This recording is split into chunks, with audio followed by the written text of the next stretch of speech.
Assalamualaikum. I am Sarfraz Pirzada from Super Public Higher Secondary School Rodi. Student अब आपके सामने social studies class 7 के लिए जो बुक है हमारी सन टेक्स्ट बुक बोर्ड वो हम पढ़ेंगे। आपके सामने हमारी super public higher secondary school Rodi की आप सबसे फेमिलियर हैं, इसी कापी पे काम होगा हमारा। बच्चों जो यूनिट नंबर 1 है हमारा from ancient to modern India, इसका मतलब क्या हुआ कि जनाब दौर जदीद से लेके कदीमी दौर से लेके दौर जदीद तक, और चैप्टर 1 है कि one of the ancient world of India, कि अब हम इस वक्त जो इंडियन वर्ल्ड है उसको और उसकी प्रीवियस हिस्ट्री को कैसे कंपेयर करेंगे। सवाल नंबर पहला है कि list the social political economical and administrative factor that influence the development of Mauryan empire. थोड़ा आपको मैं बता देता हूँ कि एम्पायर जो कहते हैं बादशाह का सिलसिला, वो मौर्यन एम्पायर थी।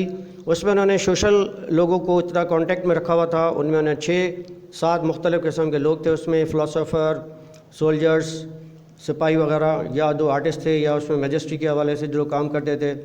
सियासी तौर पे उन्होंने काफ़ी लोगों को सहूलियात दी थी। ट्रेड में उन्होंने बहुत अच्छा काम किया। उन्होंने एडमिनिस्ट्रेटिव में जो सबसे बेहतरीन उनका एक किंगडम में रहा है चंद्रगुप्ता, उसने बहुत सारी जदीद चीज़ों पे काम किया और अपनी एम्पायर को उसने वसअत दी। नंबर दूसरा है कि Alexander expedition in the north west of India. Alexander का जो आपने नाम सुना होगा, उसको कहते हैं कि जी शहनशाह आलम, इसको सिकंदर आज़म के नाम से जाना जाता है।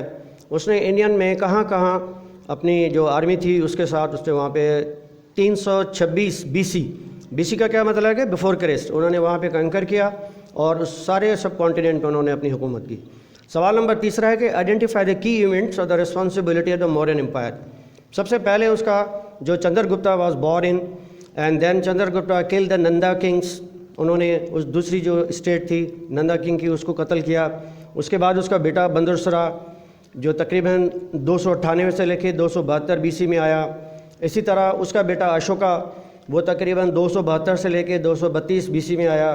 उसके बाद जो ये स्टेट थी इनकी बहुत बड़ी स्टेट बन गई। उसके बाद चंद्रगुप्ता 2 ने इसको यूनाइटेड किया और उस वक़्त का जो कैपिटल था इनका मगधा उनका कैपिटल बना। सवाल नंबर चौथा है कि identify defining character of the Gupta empire.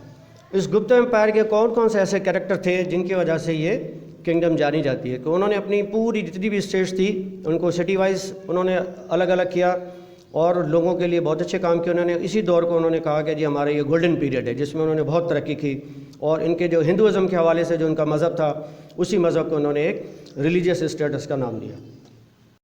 Describe the cultural, scientific and mathematical advancement at the time of Gupta empire. Gupta empire के दौर में कैसे इन लोगों ने तरक्की की अपने मईशत के हवाले से, साइंस के हवाले से या दूसरे मज़ामीन में। जब गुप्ता किंग आए तो उन्होंने लोगों को बहुत सारी मराद दी और उनके साथ साथ साइंस और टेक्नोलॉजी में, और ख़ास तौर एस्ट्रोनॉमी जिसको हमारे फल्कियात कहते हैं, उन्होंने बहुत सारे लोगों को इसमें स्किल्ड किया। और सबसे आखिर में आहिस्ता आहिस्ता जब ये अपनी गिरफ्त कम होती गई इनकी दूसरी एम्पायर्स पे, तो ज़ाहिर है दूसरे लोगों ने इनके ऊपर आके हमला किया होगा और इस तरह इनकी एम्पायर का ख़ात्मा हुआ। बच्चों ये सारा हमारा था सोशल स्टडी क्लास 7 का पहला चैप्टर।